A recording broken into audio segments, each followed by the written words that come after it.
to This Week I'm Learning, the podcast where we talk about interesting things we've learned through the week. This is episode 94, recorded August 10th, 2022. And I'm your host, Brandon Vader, also known as Captain Dracanis, also known as Captain's Bed. With me today, we have, of course, the ever-venerable Colton Roper, also known as Seeker4761. And down below, we've got Tim Rhind, also known as Fake Farang. And yeah, how are you fine folks today? Doing good. Doing pretty well. Busy this week. Fair enough. It's been a good week. Good.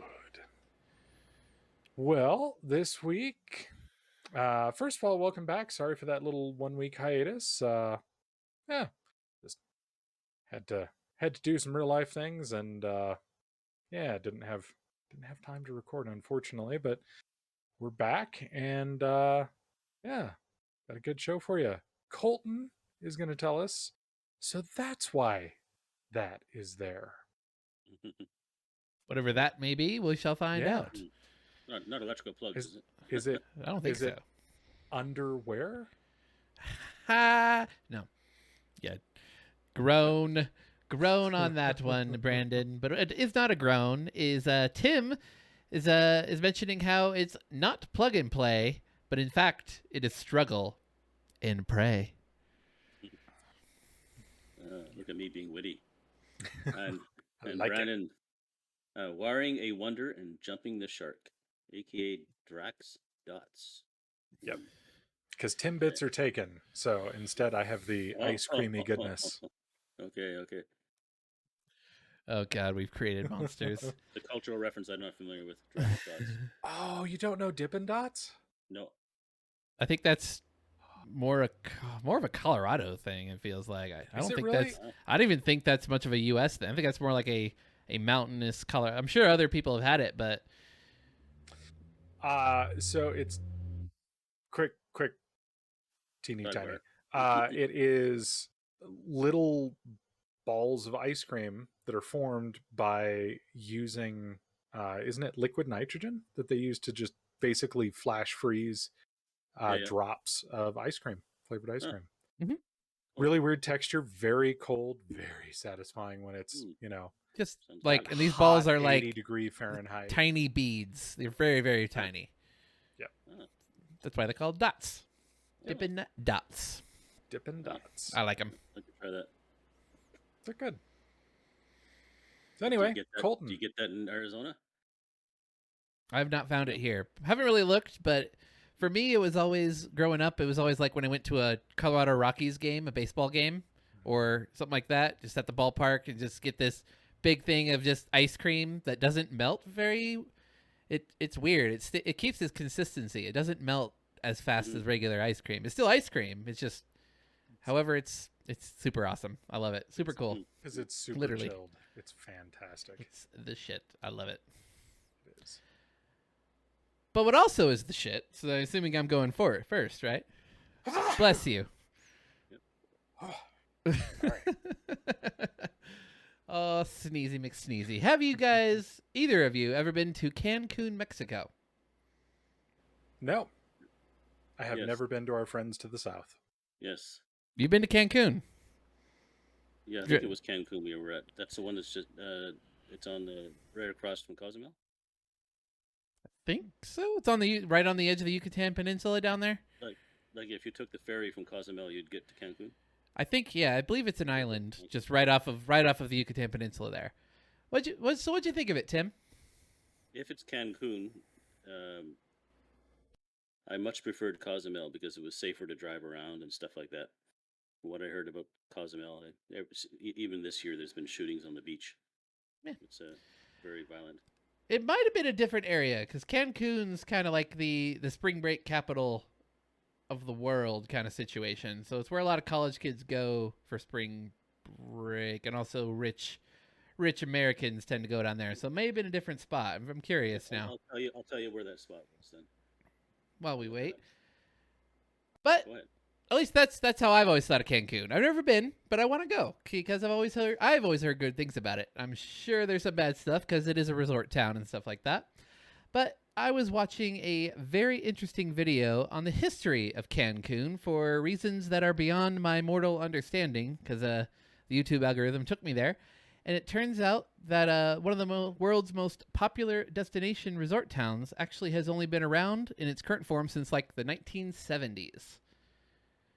Which, I don't know why. I thought it's been around for longer, but only the 70s. Barely even 50 years old. So I did not know about that.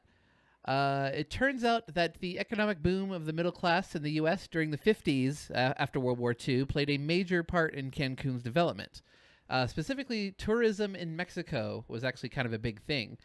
So in the 60s, the government of Mexico wanted to take advantage of this, and they gave a request and the equivalent of $17 million in today's money to positively influence tourism in Mexico. The bank's new tourism division, which is known as Infratur, set out to find the most perfect resort location, which, as weird as this is, it's a bank that's in charge of tourism. I didn't know that in Mexico. Who would have thunk it? They have their own tourism division. It kind of makes... From an economic perspective, it actually makes sense. But it's still weird when you think about it. But it also makes sense. Who'd have thunk it? So this bank, the Bank of Mexico, which is the big bank of Mexico, of course, they were going to do it using these newfangled computers and a shitload of data. And they wanted to use that money from the government to build a completely new town from the ground up. So they needed to find the perfect coastline, the perfect area, the perfect populace, the typical Caribbean tourist, so on and so forth, etc., etc. So many data points. And that last bit of data that I mentioned, the typical Caribbean tourist, was key to the whole thing. Infratur, which again, division of a fucking bank, used data such as where the typical tourist likes to go in the Caribbean, what weather they tend to like, the acceptance of the likelihood of hurricanes, acceptable rainfall levels, occupancy of resorts in general based on the time of year, and hundreds, maybe even thousands of other data stacks. And this is in 1960-something. I think it's towards the end of the 60s. They collected this data from local airports, random towns, restaurants, and other resorts and resort towns in the area of, well, actually all of Mexico, not just the entirety of the damn country. They then used that old school computer, which, random interesting fact, actually nearly melted when they actually crunched all these numbers together, and it like literally it nearly overheated. Actually, pretty cool. And supposedly they had to outsource all of this work to a guy in California. I wasn't able to verify that, but I could definitely see that. I know it was like Silicon Valley before Silicon Valley was a thing. They took this data, created a geographical map of Mexico, using the model of how likely a good resort town would be along the coastline. Then they sent many teams of economists, lawyers, and construction workers to check each area that the model predicted would be great for a new resort town. They checked local fauna and insect populations. They checked for sharks. They checked for anything that would make a resort a bad place. They also checked the economies of nearby towns because turns out if you wanted to build a brand new resort city, you need people to work in it. So they were actually looking for areas where the economy was down, which, I mean, makes sense. People got to work. So all this data collection, all these models, all these primitive models, data models, they all led to a small island off the Yucatan Peninsula whose old name, before they changed it, actually meant overfilled with snakes when loosely translated into English. It was... But Cancun is not an island. It's on the mainland. It's true, but it started on the island and it kind of expanded into the mainland. Oh, okay. Is what I understand, at least according to what I said. But this is like the, what do you call it? The beginning of the city, basically, what's going on here, or at least it as a resort area. But other than the fact that there's a shitload of snakes on the island, everything was perfect, and the local economy was shot because I guess some industry had died the year before, so there were thousands of people that needed work, and like, hey, we can build a city. And the Bank of Mexico went all in on that. They overhauled everything. They dug 16 wells, 62 miles of sewers, and brought in power lines from over 100 miles away. They built the town to support the workers and a giant international airport to support flying in drunk college kids from the U.S. And it turns out the computer was right. Cancun is great, from what I've heard. I'm sure it's not good for everyone, but most people seem to like it. And all of this is just interesting to me because it's, from what I've seen, it's one of the first uses of modern data collection, as well as using a modern tool to actually make a model with that computer. Kind of, again, newfangled technology at the time. And it's basically a precursor to like all the data collection horror stories that you hear of from big companies, Facebook, Meta, whatever you want to call it, big governments, elections, all this fun stuff. But very fascinating that one of the most popular tourist towns in the world was just built from a computer, essentially. So that's what I learned about this week. And it is Cancun that's very violent, and they don't recommend you to leave the resorts. Well, yeah. That's what most people do. They stay in the resorts. They don't go to the town. Yeah, because like just recently there was a shooting down the main street, and there's 6 people shot. Wow. Hey, it's violence for maybe not. Maybe I was gonna say that's rookie numbers, man. That's rookie numbers for my country. So but they have National Guard patrolling the beach. Because there's a lot of money flowing into those resorts. That's very important economic thing.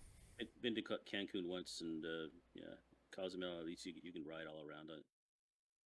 That was my preference. You guys never been? Nope, I've never been to Mexico. Oh. I've only been to the border because I could like see it from my house. Not really, but it's right there. It's only like an hour drive, if that. Maybe less if the interstate's good. So I need to make a trip down there. I have no excuse anymore. It's fun. But what also is fun is what Tim is going to tell us about here as soon as I finish this sentence. Oh, well, okay. Well, Brandon got me interested again in my hobby that I put to the side for a bit, 3D printing. And I just want to make sure I tell everybody that, one thing you should know is that for the most part, 3D printing is not plug and play. And except for a few manufacturers, the aftermarket support isn't the greatest. And I think Brandon's finding that out right now. However, if you like a challenge, you will find there's a community that is formed that supports the hobby. In the model of the printer that I have, the community even created its own improved software for the motherboard and the interface screen, so it runs better. They also identified some dangerous flaws in the electronics. Amongst them, in my model, it's a Creality CR6 SE. There's clips that hold the glass bed to the heated table, and some people's they would short out on the heater lines, and then they would apply a 24 volts to the ground of the USB port. Ooh. And you wouldn't know this before you plugged in your computer or your Raspberry Pi, and then you would find out that your computer's USB ports are fried. Did they do a recall? No. Did they even admit there was a problem? No. But it's a problem on an awful lot of them. And another one they also have is, even without that one, on the positive 5-volt line of that USB port, it's feeding 5 volts back. It's not working properly. And if you plugged in even a laptop to it while the power was turned off on the printer, you would find that parts of your printer were lighting up. So there's a lot of weird quality control issues. And then they also have a poor quality power switch, which just about everybody has to replace. I'm getting around it by turning it on and off with my power bar. So if you're a patient person that like to tinker, then this hobby, as it was in the past and is still for the most part, is definitely for you. There's not just learning about printing, and there's so many different settings when you make a print in your slicer software that you have to tinker in order to make a part, because sometimes it just won't stick to the bed, or the lines will be too high, or you might need some supports because part of the model doesn't print properly. It's just so much to learn about even using your slicer software. Yeah. Well, and even just what filament to use for what applications and what filament you can use. Yes, and then it goes so far as I could be using manufacturer A's PLA plus, and it could be doing me really good on these settings. And then I switched to manufacturer B's PLA plus, and you sometimes have to start all over again to find out the right settings for that Yep. filament. Yeah, I have found that two things are a must. Like first prints off of a new spool, if it's Yeah. not the exact same color, because each of your pigments can actually change the chemical composition of the filament. If it's not the same color, if it's not the same manufacturer, if it's not the same filament type, if it's not all three of those things, Mm-hmm. you've pretty much got to print out a temperature tower, which is what this is. And then you have to print out a benchy. Like those are the two first things. You get your temperature setting right with your temp tower, and then you do your benchy. And then depending on how that benchy comes out, then you can be like, oh, okay, this is acceptable for what I'm trying to do, or wow, that is a lot of stringing. What the heck do I need to do? Yeah, but sometimes, like we discussed, the stringing could be addressed by retraction settings. Yep. Whereas you might not find a good balance between temperature and stringing otherwise. Yep. But another thing that you guys don't have, you wouldn't have to deal with in Arizona. I don't know how about Colorado, but here the humidity is typically around 70%. Yep. Filaments, they attract water. And you could be printing for a while, but printing fine today, but tomorrow your filament has basically absorbed too much humidity.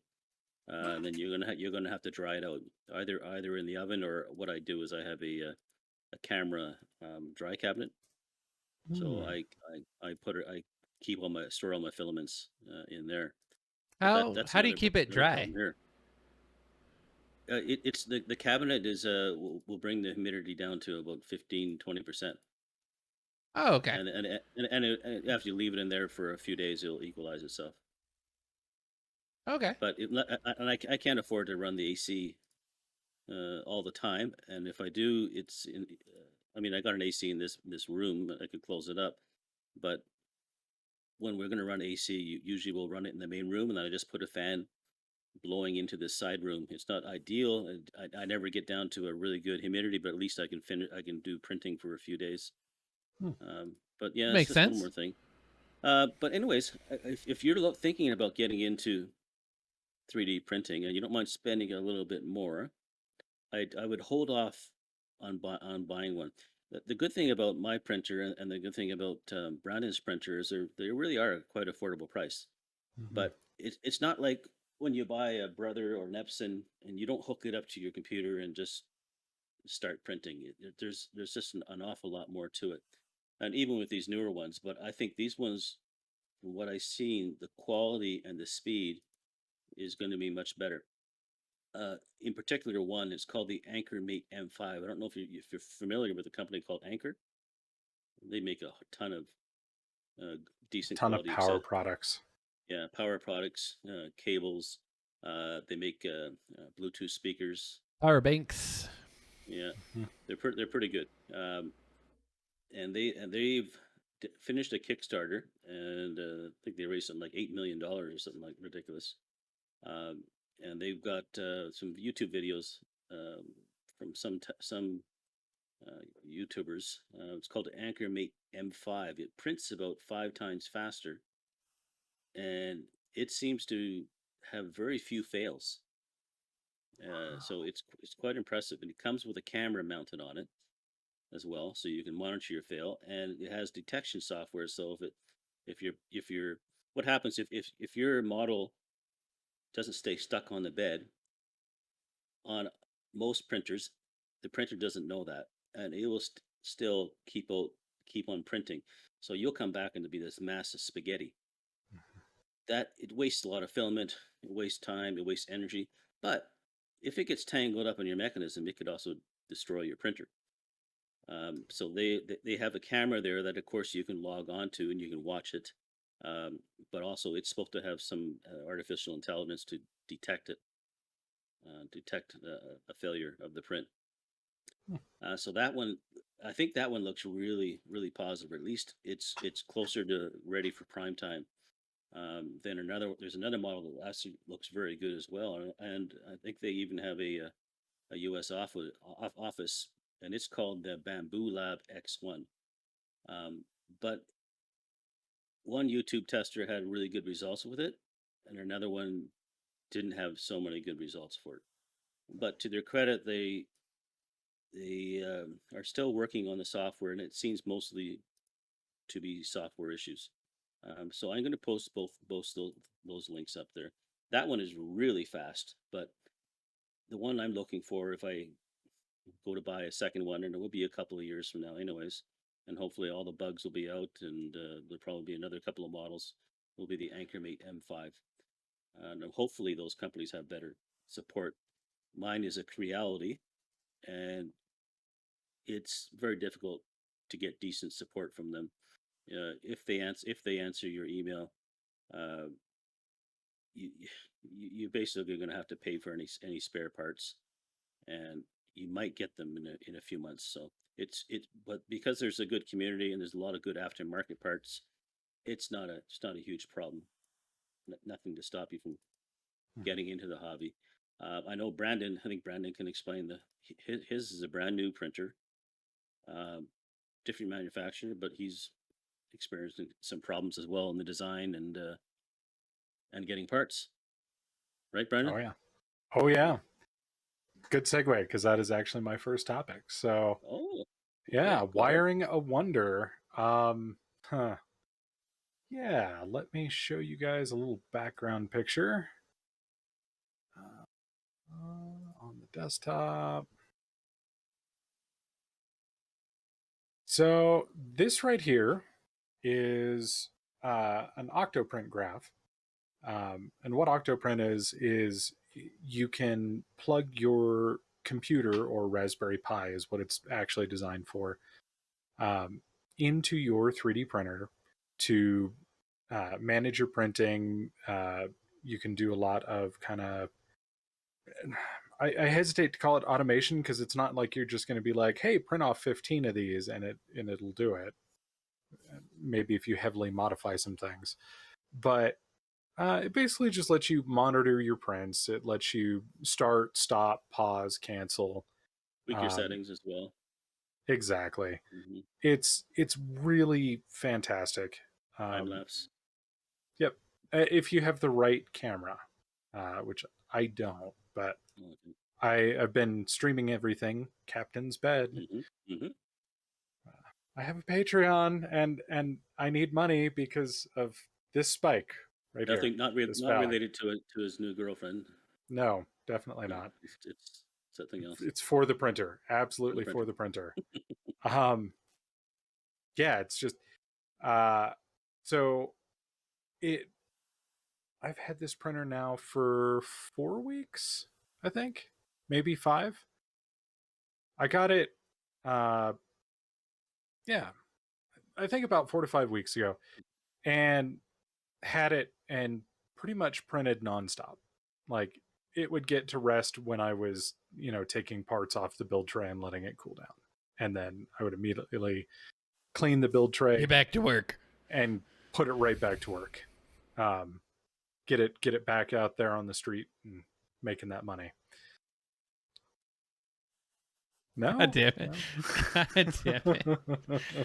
Shit, that's hilarious. But yeah, like constantly printing out all sorts of different things. I had this huge project that took about 50 hours worth of printing. It was a bunch of smaller parts, but I actually made a lithopane lantern. And for those of you that don't know what lithopanes are, they are these kind of 3D textured, somewhat translucent panes that when you shine a light through the backside, illuminate and look like a grayscale photo.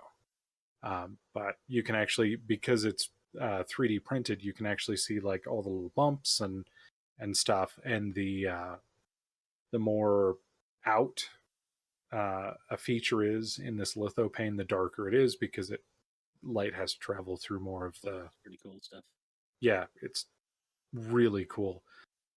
But yeah, probably like 50 hours of print time on that, and then like a bunch of little things here and there, and yeah, I went nuts. Loved it. And early on, I designed a Dungeons and Dragons dice box that was also going to have a character in it. I did a live stream on Captain Dracanis Twitch, and designed it and was like, yeah, I'm going to slice it and see, throw it on there. 3.5 day print with wood. So that's one of the other cool things. All sorts of different filaments. I decided to go with a wood filament, which is basically PLA plastic that then has sawdust, very, very fine sawdust embedded in it to give it that wood quality. And it's really cool. I should have. Yeah, it'll take stain. And the other really cool thing that I've never seen anyone else mention, it sounds like wood. Like when you knock two pieces together, it sounds like wood. And it's just really cool stuff. The problem is this printer that I have has a known flaw. The wiring harness on it. Because it has such a large build volume, the wiring harness has to be quite lengthy. But it also means that as that extruder head comes back towards the side, or the hot end comes back over towards where all the wires connect, like there's a lot of like moving of that cable, and it's in a cable channel, so it moves kind of like that. They didn't use a really good quality wire. And then on top of that, the connectors themselves, like if they get pulled or tweaked, will lose connection just for brief periods of time. Now, where that becomes a problem is, even though it's not overheating, it's still, this short of a window of time is not even a second. It's a fraction of a second. Yep.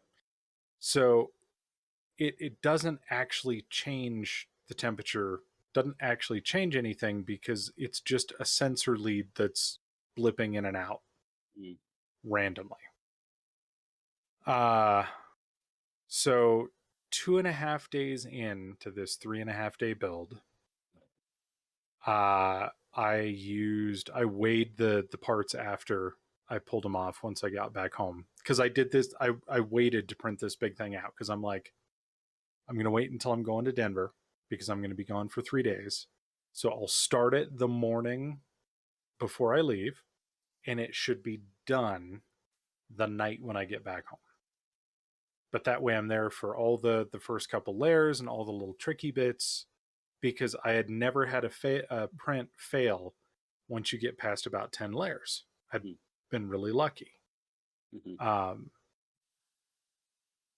So left the house and it was looking good. Kept checking back in because I had it on stream. You can actually go to Captain's Bed and play that stream back and fast forward to the point in time where this happened.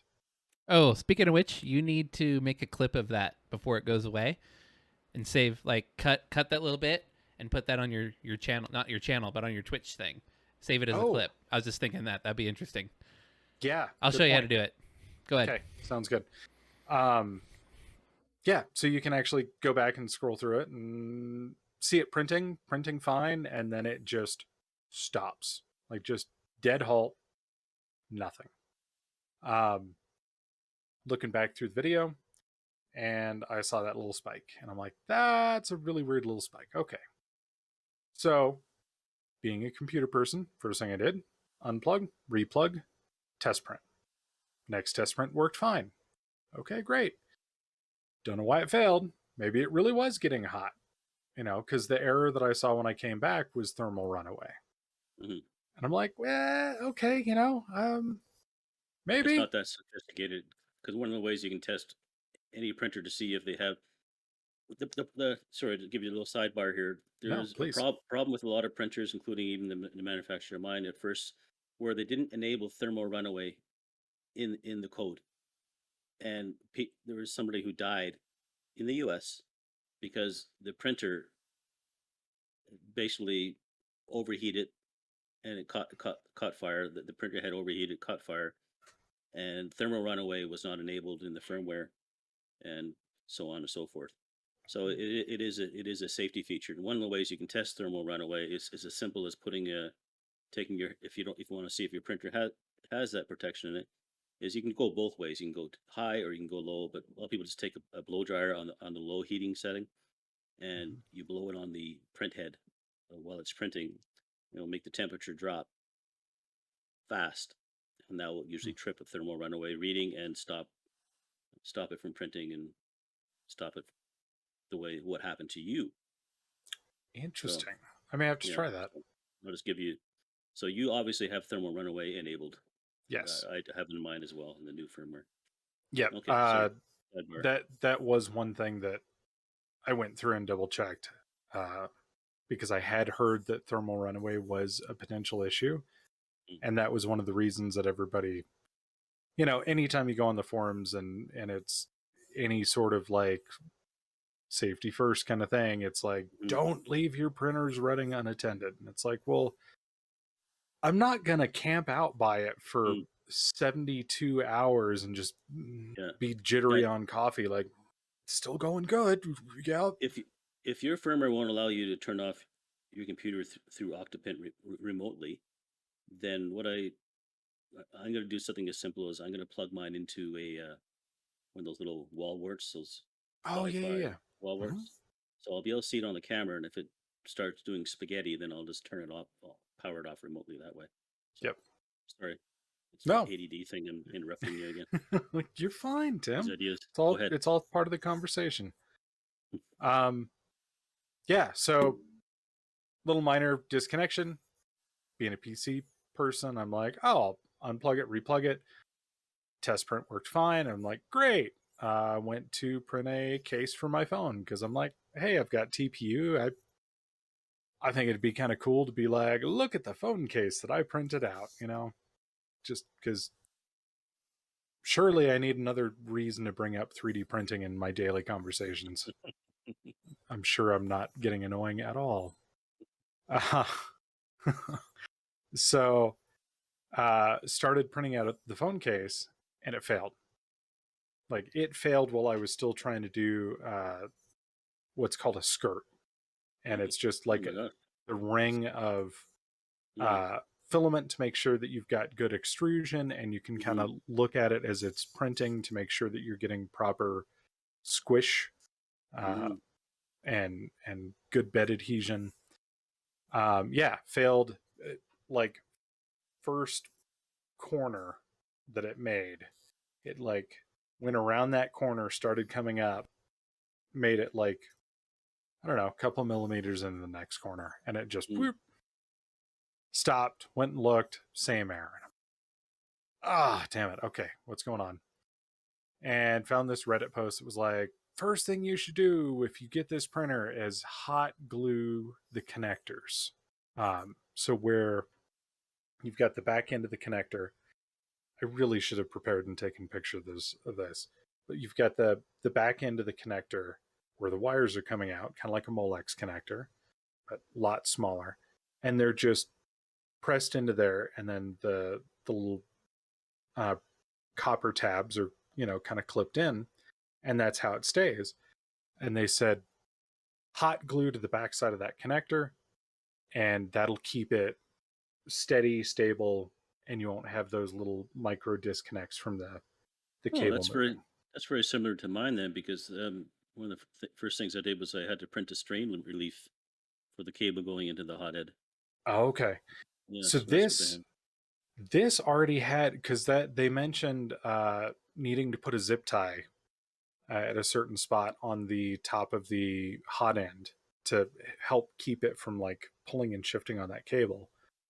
But that was already installed by the factory. That was already there. And that it has that whole cable channel that flexes and folds to keep it from straining. But I tore it apart, pulled it off, straightened everything out, hot glued it, clipped it back in, and immediately reprinted that case. And case printed out flawlessly. I selected the wrong phone, so it didn't fit on the phone. Whoops. But I'm like, okay, whatever. I'll find the right one and print it, but I'm going to switch filament and do a test tower, because it's like, I think I'm going to do a hard case and I'll do it in gold. I've actually got some of those here that ended up failing just because they're a really cool design. It's supposed to You're supposed to like slide it on and then it clips in on the back side of the phone. Yeah. Pretty cool looking. The problem is it's just like you slide your phone in and it's like, I don't know if the tolerances on my printer just aren't the same as this person's printer. Or if it's just slightly too snug on their design. You slide it in and it just starts popping side pieces off. I have a gold filament, and I have my regular ones, and I have a gold filament, and I found the gold filament was a little bit more crispy, if you could, lack of a better word. Okay, that could be too. I might try it. I've got some green If you have green some PLA mint stuff. PLA plus, even better. Okay. Yeah, I printed out, temp tower and a couple of cases, and it's like, this isn't working. I'm going to go back to TPU. Went back to TPU, immediately threw a fault. Again, halfway through one of the lines. And I'm like, okay, that's really weird. Unplug, reconnect. Did it, same thing. Same thing, same place. And I'm like, okay, I wonder if I can fudge it for a little bit and just move it on the build plate in the slicing software to be at a different spot so it doesn't keep hitting that weird angle. And I tried putting it everywhere on that build plate and it didn't matter. It just started randomly failing. Couldn't keep it doing anything. Ended up pulling the cable out of both sides and then running a multimeter in a resistance test and check the resistance of all the cables, and on two of them the resistance was just crazy high. And as soon as you like move that cable at all, it would just like spike all the way up to open and then drop back down and then go back to a high load. And I'm just like, okay, the wire's bad. You cannot find the original wiring harness, which is fine, because for the love of God, don't get it. Obviously there's a flaw. The aftermarket kits, there is a really nice one that I was really trying to find that uses these individually silicone sheathed cables and then solid gauge or solid core wire that sell for like $120, but those are straight unobtainium. You cannot find them anywhere. I would have thought solid core would be a bad choice on a moving cable. I thought so too, but apparently because it's moving and bending and it's got that rolling angle to it, those individual fibers are actually causing friction on themselves. So you go with a slightly smaller gauge wire, but solid core, and you still get the same kind of throughput, and you still maintain some of that flexibility without doing the stranded core and individual pinching and twisting. So I did finally find the kind of standard one that I've seen everybody on the Reddit forums be like, get this is the one you want. It was out of stock on the website, but for some reason their store on eBay has them in stock. So I have that ordered and it should be in. The shipping estimate was 5 to 10 business days. So I'll be down for a week to 2 weeks of printing, unfortunately. Where's it coming from? It's coming from the States. I think it's coming from want to say California or Washington. And it's like, I could drive over there and pick it up quicker, but that's a lot of money to drive. Yeah. But yeah, so that's the wiring fun I've been having. And yeah, kind of like Tim was talking about, support for it is fairly well non-existent. I might be able to get a replacement harness because it's less than 90 days old. But I'll be honest, if I get a wiring harness for it, it is going to sit As a backup. as a backup, as a like, oh God, look, this upgraded one failed. Yeah. I don't want to be down for the next 2 weeks. Let's throw this one on and see what I can do. Yeah. But to their credit, as far as my computer has gone, they have fixed in the one. If you bought it today, you wouldn't have the same problems that mine has and other people's has. We bought theirs 2 years ago. really? But Okay. they don't help out the existing customer base. So. Yeah. No, and Chinese, this one, Chinese company. yeah, same with this. This is Anycubic Chiron, and it's a Chinese one. And I mean, the whole reason I bought it was the build space volume. One of the reasons I'm looking forward to you got a huge build space on yours. But one of the reasons I like the Anchor is that they have head offices in many European countries, and they have offices in the U.S. Yep. etc. So hopefully the support will be better with that type of company. But yeah, I was looking at your model. That's quite the build plate. It's a big size, and your printer seems to be quite fast too, for that generation. Oh yeah. For being a bed slinger and having that big of a bed on it, like it's decently fast. Like I'm not disappointed by it because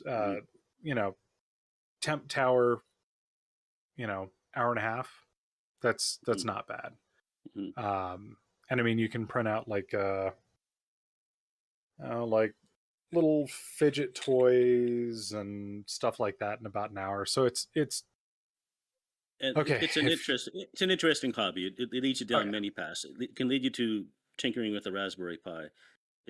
You learn about slicer software, and then 3D modeling. There's the CAD software. Oh yeah. So not just all the printing. So if you like something challenge to keep you interested, and there's a number of people who, especially one of the guys who's using the AnchorMate M5, they do special things and they sell what they print on Etsy. So, but you need a fairly reliable printer in order to be able to fulfill orders. Oh yeah. So the question is, Seeker, when are you starting? Eventually. It's on the list. It's on the list of things I want. Oh, I will be getting one hopefully by the end of the year is my goal at this point. Oh, nice. Okay, are you doing FDM or resin? FDM. Okay. I do want a resin printer eventually, but I want the utility of a bigger I don't care about the figurines. I'm not into that as much. They're cool to look at, but I don't play tabletop games. No, I don't do figurines either. But I've never done that with my printer figurines. I've done other things that are broken. But there's actually another technology coming out. I'll see if I can find the video that they think is going to be these printers. This technology will eventually go away. There's a new version. It's not a resin, but it's somewhere in between. And the pieces wash away that you don't use. Oh. So I'll see if I can find that link. Yeah, that'd be fun. Maker's Muse. Right. Oh, so I love that guy. I guess that's it. So I have one other, and it's a much smaller topic. It's jumping the shark. So I caved to peer pressure. My son is a traitor of the family. He joined the dark side on iPhone. Let's do your case. And it's partly my fault because that's all I could find that was affordable on short notice. So got an iPhone 8 for him. And I told him when he came back from California, we'd go to the AT&T store and pick out a new Android phone that was cheap. And he was like, at the time when I handed him the iPhone, he's like, I don't want this. I hate Apple. Because let's be honest, he's my son. He 100% takes after me, and I was very strongly against Apple. Notice was. So he came back from visiting his mom in California and decided that after 7 weeks of using a iPhone, he likes it better.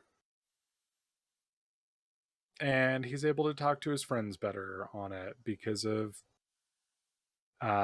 iMessage and FaceTime, and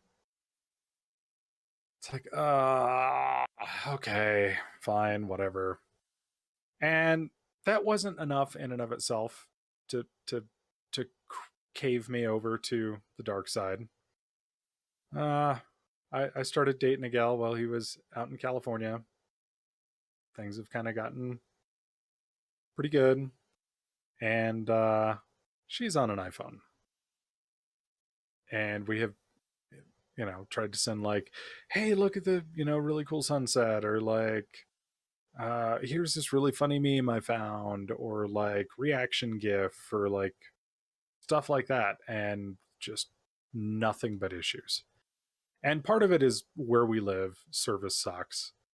And so if she's on Wi-Fi, it'll squirt the text out, but it won't send pictures or video or anything like that. Like, it's just, you get text, that's all you get. You filthy non-iPhone person, you. And that was, like, it was probably like 50% my son, probably like 40% her. And then the other 10 was just, I kind of realized that I've started to worry about my folding phone, because I had the Fold 3. Note had, foreshadowing. Oh. Uh-huh. And I had been seeing a lot of cracked screens come up on Reddit. And it's like it still has a decent trade-in value right now. I could trade it in for something else. And I was thinking about waiting until the new Samsung line launched and getting just the standard like S30 or 40 or whatever they're on now. And that was going to be my plan, but then the two dark sider people in my life were like, join. It's like so peer pressure. So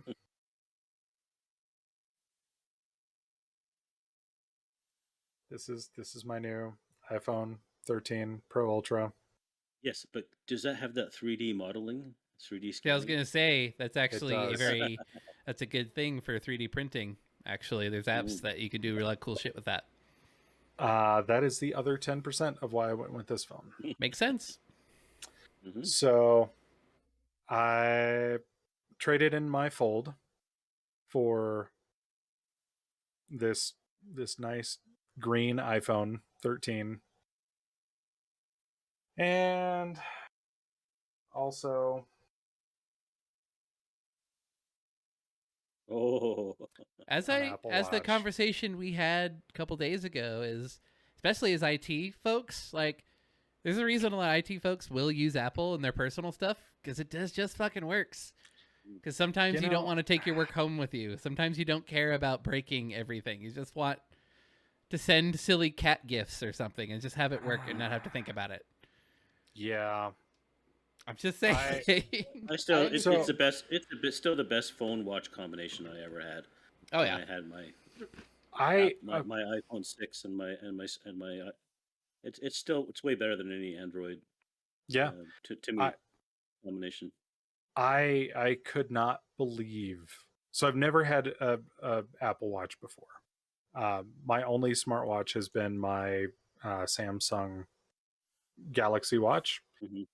first gen watch. I've Mhm. had it for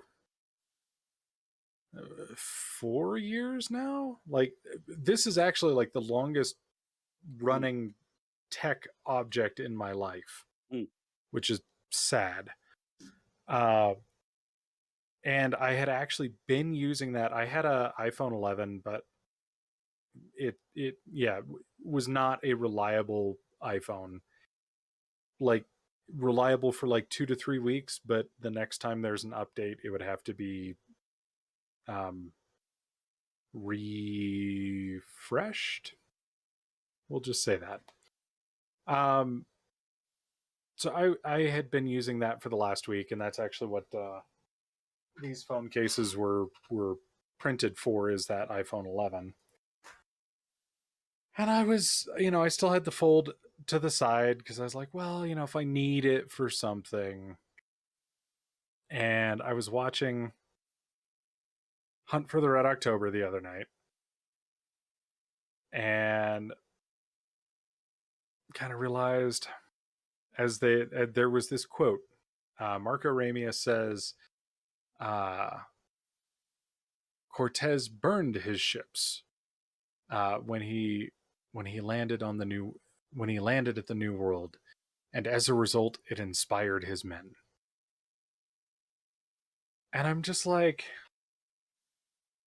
it's a really like fucked up thing to do, but like, yeah, if I have this fold sitting here Jump into the deep doing end. nothing, yeah, if I have that fold and I have my Samsung watch, like, I'm gonna go back to it. Mm. I've done it before. I would have just went back to it and been like, screw Apple, I'll just deal with, whatever. Mm. And so, yeah, like, today was the first day I had ever used Apple CarPlay, because my car is new enough to support that. And I Yeah. had been using Android Auto, and Android Auto I thought was really good until I used Apple CarPlay. And the fact that you can have your map and like little shortcut buttons, and then like the music that's playing, and like weather information, like, it's got a bunch of different stuff on it, and it's just like, this is so much more useful at a glance than having to like look over and be like, okay, well, I need to tap this button to then go back into Spotify to then like choose a different playlist that I'm listening to. And the fact that you can tell the Apple flavored AI, hey, open open Spotify and play this playlist, and it just does it. Google doesn't do that. Google's like, what do you want me to do? You use an and when telling Google to do something, and Google's just like, don't know what to do. Oh my god. Small tirade. Save Yeah. some for the gripes article on the Tech Pirate, Brandon. This one's a small one, and it's funny, and it comes off better via audio. So Luke and I went to Meow Wolf, and some of you won't know what that is. It is a interactive art exhibit. Cool as shit. Technically. Okay, fucking mind blowing. If you have the opportunity to go to one, go to one. We will link it down below. It's worth. Fuck yes. It's worth it. It's yeah, but best money I've spent on like a attraction. The one in Denver feels like you are stepping into a like PG-13 Rick and Morty episode. Like, just mind Trippy. bending trippiness. But if you look just beyond the visual wow factor and start looking at all the little details, it is just chef kiss amazing. Like, you can find like little hidden like storylines, like weaving their way through in the Denver case one, 3 different worlds. Like you find these little clues like weaving in and out of all 3 worlds about like this one particular person's path and story, and it can lead to some really cool things. I wish I was filthy rich and could just be like, hey, I'm going to rent this entire exhibit for a day and go there with like my 10 closest friends, and we're going to figure out all the like little details. Would be amazing.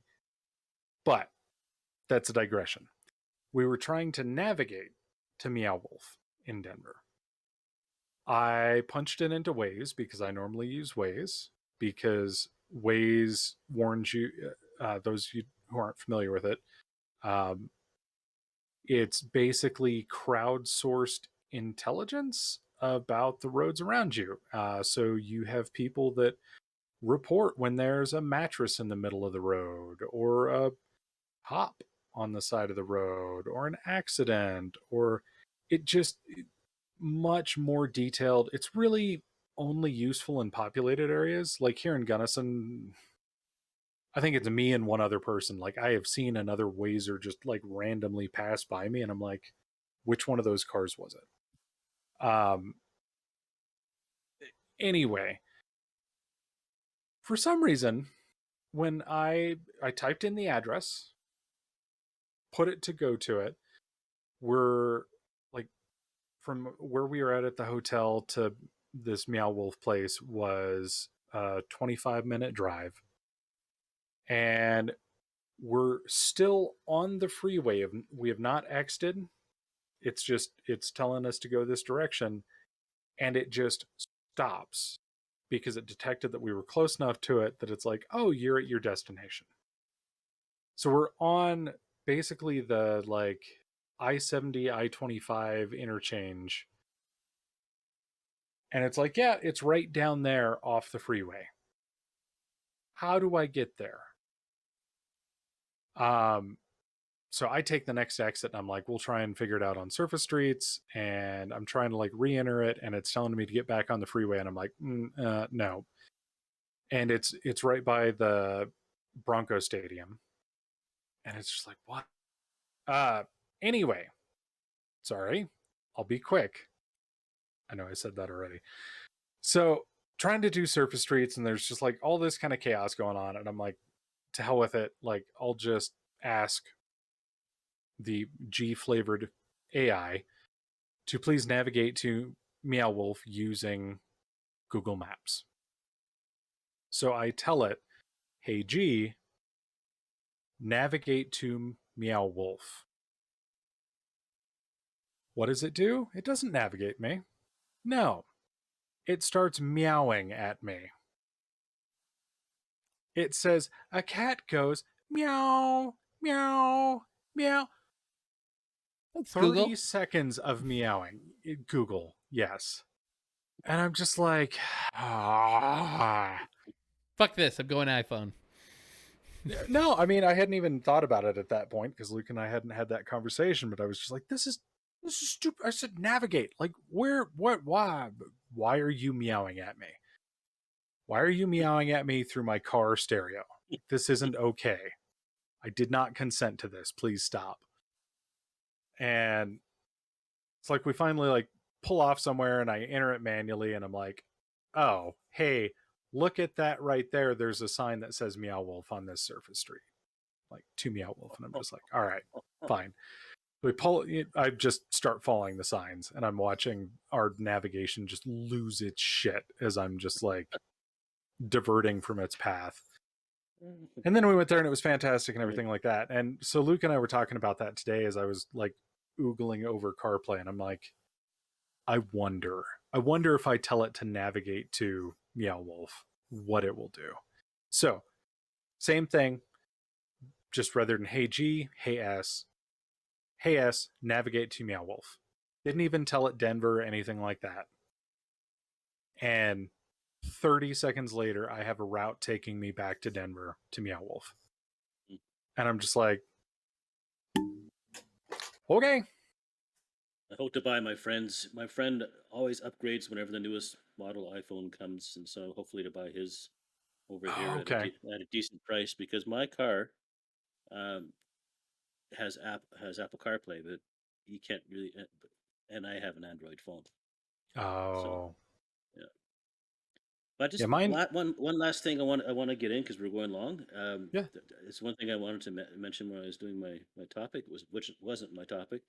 Uh, was that remember a little while back I did something about the sewers and viruses and stuff like that Oh, yeah, yeah, in yeah. wastewater.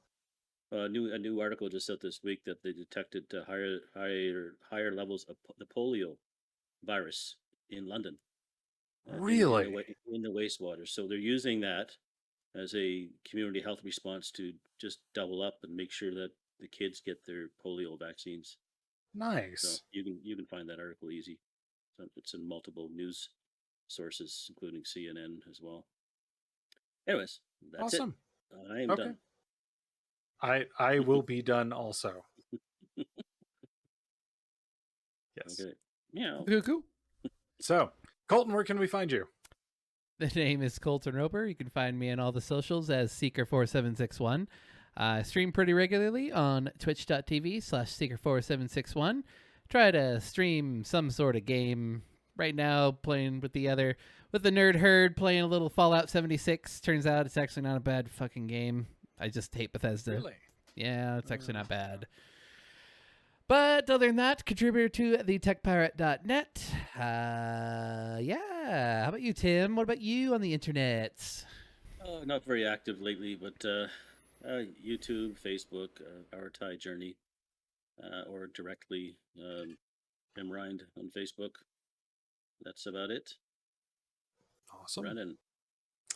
I am Brandon Vader, also known as Captain Dracanis, and also known as Captain's Bed. I have been streaming crazily regularly, pretty much 24/7 on Captain's Bed up until the wiring issue.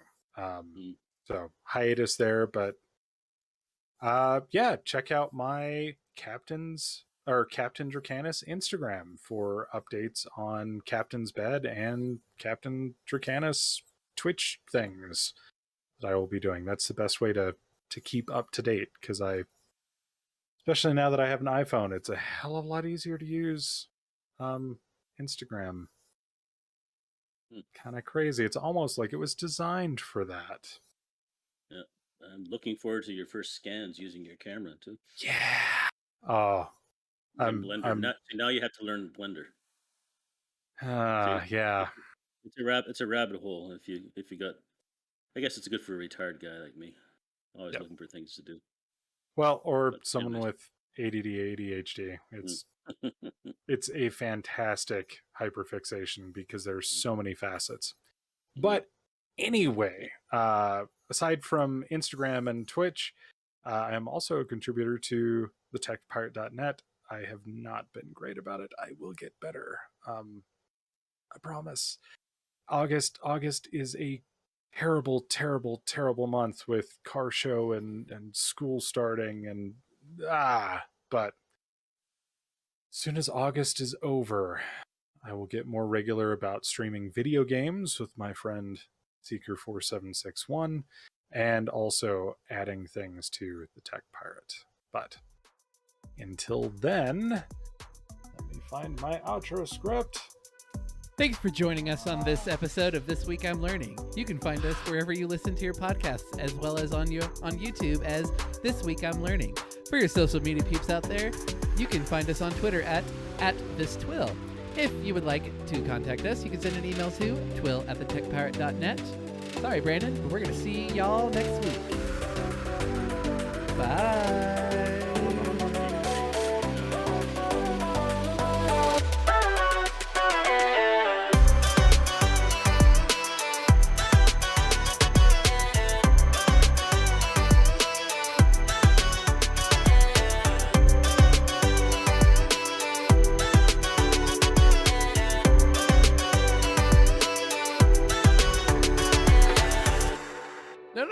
I was like, I've been wanting to do that for a while, and you're just like, oh, I finally get a chance. I'm doing it. I'm ready. I'm just gonna take over. Nice. We're gonna see how how wild we can make it at the end.